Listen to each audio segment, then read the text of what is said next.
Hi అండి అందరికీ. Welcome back. నేను మీ కావ్య. ఒరిస్సా రాష్ట్రంలో ఉన్న కోనార్క్ టెంపుల్లో కల సూర్య దేవాలయం గురించి ఉన్న కథను, అలాగే అక్కడ వింతలు, విశేషాలను అన్నిటిని కూడాను మా వీడియో ద్వారా నేను మీకు షేర్ చేస్తాను. మా వీడియోని ఎక్కడా స్కిప్ చేయకుండా చివరి వరకు చూడండి. అలాగే మా వీడియో కనుక మీకు నచ్చినట్లయితే ప్లీజ్ లైక్, షేర్, సబ్స్క్రైబ్ చేసుకోండి. అనగనగా ఒక రాజు. ఆ రాజు పేరు నరసింహదేవ్. అతను ఎంతో గొప్ప ధైర్యవంతుడు, బలవంతుడు, శక్తివంతుడు కూడాను. అతడు తన సైన్యాధిపతి అయిన అనంతసేన్తో కలిసి ఎన్నో యుద్ధాలు చేసి దక్షిణ ప్రాంతమంతా కూడాను ఆక్రమించుకున్నాడు. యుద్ధంలో అతనికి తిరుగులేని వాడిగా పేరుగాంచినాడు. అటువంటి ఈ నరసింహదేవు కాకతీయ రాజు అయిన గణపతి దేవుని సైతం కూడా ఓడించి ఊరగల్లును కూడా ఆక్రమించుకున్నాడు. తన యుద్ధ నైపుణ్యంతో తనకు తిరుగులేని వాడిగా పేరు పొందాడు. అలా ప్రతినిత్యం యుద్ధాలతోనే తన సమయమంతా కూడాను వెచ్చించేవాడు. అలా 3 సంవత్సరముల పాటు నిరంతరం యుద్ధము చేసి అనేక ధన సంపదలతో, అలాగే మరిన్ని రాజ్యాలతో తన రాజ్యం అయిన కళింగ రాజ్యంకు తిరిగి వెళ్ళాడు. 3 సంవత్సరాలంటే మాటలు కాదు కదా. 3 సంవత్సరాల పాటు యుద్ధములు చేసి ఎంతో ధన సంపదను తను గెలుచుకొని ఆ యుద్ధ గర్వంతో తన రాజ్యమైన కళింగ రాజ్యమునకు తిరిగి వెళ్ళగా ఆ రాజ్య ప్రజలు ఆ రాజుకి పూల వర్షంతో ఎంతో ఆనందంగా ఆహ్వానించారు. ఇలా తన రాజ్యంలో నిత్యం ఆనందమయంగా ఉండేది. రాజమాత అయిన సూర్యదేవి తన కుమారుడు నరసింహదేవ్ రాకను స్వాగతించి, అలాగే తన మనస్సులో ఉన్న కోరికను కూడా తెలియచేసింది. మీ తండ్రి గారు పూరీ జగన్నాథ స్వామి ఆలయమును దర్శించి అటువంటిదే సూర్య దేవాలయమును కూడాను కోనార్కులో నిర్మించాలని అనుకొని ఆ కోరిక తీరకనే మరణించినారు. ఆ సూర్య దేవాలయమును విశాలమైన దివ్య భవ్యమైన మందిరంగా రూపొందించాలని తన కుమారుడికి నరసింహదేవుకి చెప్పింది. ఆ సూర్య దేవాలయము కోనార్కులోనా అని ఆశ్చర్యముగా అడగగా రాజ్యమాత అవును, ద్వాపర యుగంలో భగవాన్ శ్రీకృష్ణుడు పుత్రుడు అయిన సాంబుడు ఒకనాడు ఎంతో ఆనందమయంతో తన తల్లులతో సమానమైన వారితో కలిసి జలక్రీడ చేయుచుండగా శ్రీకృష్ణునితో నారదముని చెప్పగా భగవాన్ శ్రీకృష్ణుడు కోప ఆవేశంతో సాంబుడికి ఏ సుందర రూపము చూసుకొని నీవు గర్వపడుతున్నావో ఆ రూపము పోయి కుష్టి వ్యాధితో అలమటించదుగాక అని శపించినాడు.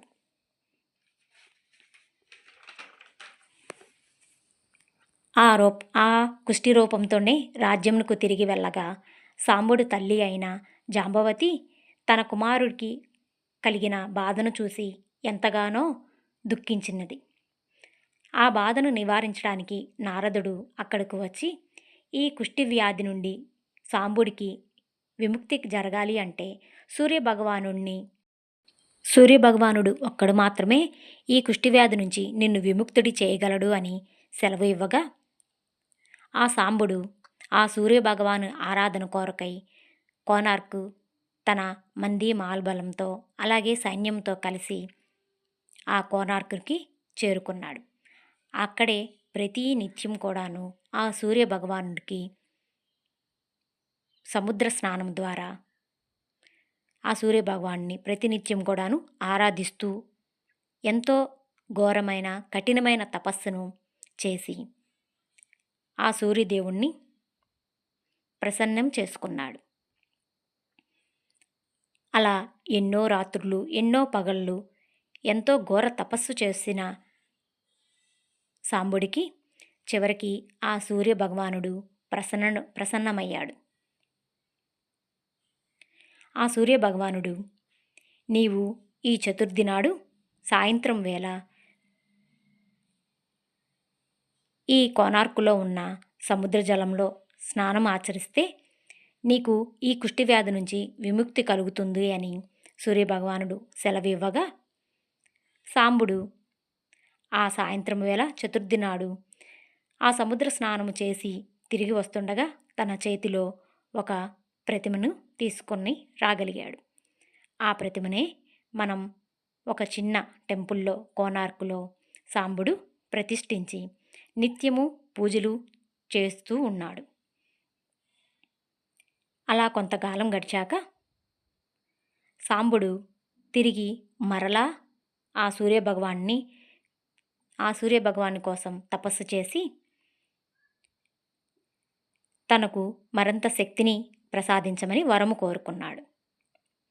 ఆ సూర్యభగవానుడు అలాగే తప్పకుండా అని తన బ్రాహ్మణులతోటి పురోహితులతోటి ఇక్కడే కోనార్కులో సూర్య దేవాలయంను నిర్మించమని చెప్పగా పండితులందరి చేత కూడాను ఆ సాంబుడు ఒక చిన్న దేవాలయంను నిర్మించాడు.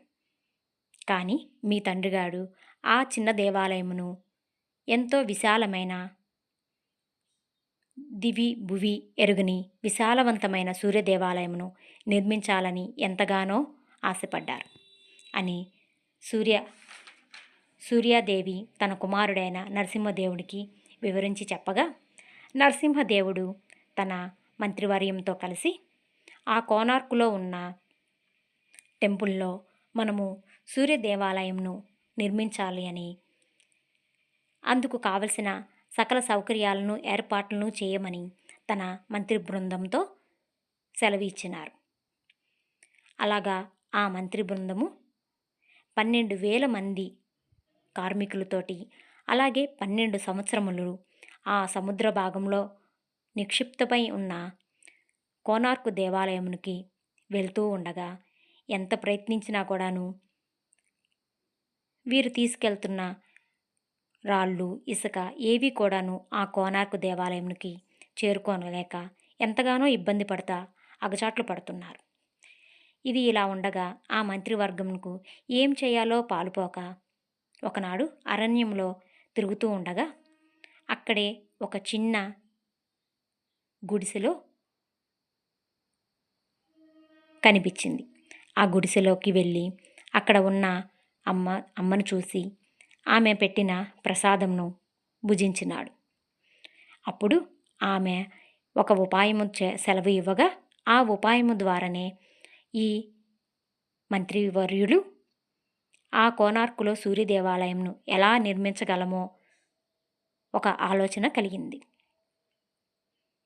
అందుకు ఆ మంత్రివర్యులు ఎంతగానో సంతోషపడి ఆ సూర్య దేవాలయంకు మరిన్ని ఏర్పాట్లు చేశారు.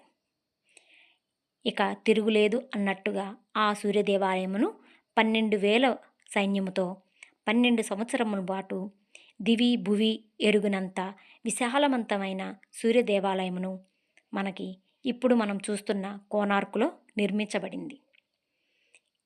ఈ నిర్మాణంలో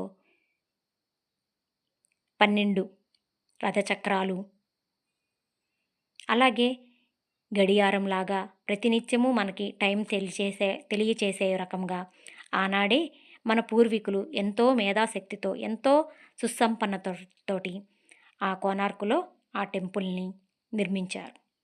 ఇలా కొంతకాలం గడిచిన తర్వాత కళింగరాజుకి మరలా యుద్ధము ఆహ్వానం కలిగింది. ఆ యుద్ధంతో తన అనేక సైన్యముతో కలిసి నరసింహదేవ్ యుద్ధముకు బయలుదేరినాడు.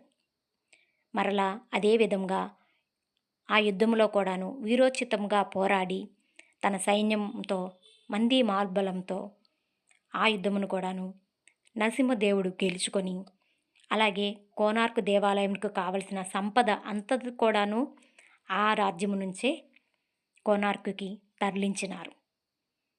కోనార్కుకి తరలించిన ఆ సంపదతోటి మరింత వేగవంతంగా పనులన్నీ జరిగాయి. చివరికి మనం చూస్తున్న కోనార్కు టెంపుల్ని నిర్మాణం జరిగింది. కానీ ఈ నిర్మాణంలో కూడాను కలశము ఎంతటికిని బిగుసుకొనక కలశము నిలబెట్టాలి అన్న ఇదిలో ఆ కలశము ఎప్పటికీ నిలబడకపోయేటప్పటికీ మరలా ఆ మంత్రివర్యులు అక్కడ అందరు బందీ బాలబలం కూడాను ఆలోచనలో పడ్డారు. ఏం చెయ్యాలా పాలుపోక నిత్యం ఆలోచిస్తూ ఉన్నారు. అలా కొంతకాలం గడిచిన తర్వాత ఒక పల్లెటూరులో ధర్మబద్ధు అనే ఒక బాలుడు ఆ కోనార్కు టెంపుల్ని వాళ్ళ నాన్నగారు తయారు చేస్తున్న కార్మికుల్లో ఒక కుమారుడు. వారి అమ్మ వారి తల్లిగారి ఆజ్ఞపై తండ్రి గారిని చూసి వద్దాము అని కోనార్కుకి ఆ బాలుడు ధర్మబద్ధుడు తన కుక్కతో కలిసి కోనార్కుని దర్శించడానికి వెళ్ళాడు. అక్కడ తన తండ్రిని కలిసి ఎంతో సంతోషించాడు. అయితే అక్కడ వారందరూ ఎంతో దిగులుతో దిగాలుగా బాధపడుతున్నారని గమనించిన ఆ ధర్మబద్ధు బాలుడు ఏం జరిగింది నాన్నగారు అని చెప్పి అడుగగా, ఇలాగా ఈ కలశంను ఇక్కడ నిలబెట్టాలి అంటే అది సాధ్యము కావట్లేదు నాయనా అని వివరంగా మంత్రివర్యులు చెప్పారు. ఇది చాలా చిన్న విషయము అని చెప్పి ఆ బాలుడు చకచకా కోనార్కు టెంపుల్ పైకి ఎక్కి కలశమును చూసి తనకి తెలిసిన విధంగా దాన్ని ఏర్పాటు చేశారు. అప్పుడే ఆ కోనార్కులో ఉన్న సూర్యదేవుని విగ్రహము గాలిలో తేలయాడుతూ ఉన్నది. అంటే ఇదంతా కూడాను అయస్కాంత మహిమతో జరిగిందని ఆనాడే మన పూర్వీకులు ఎంతగానో గమనించి చేశారు.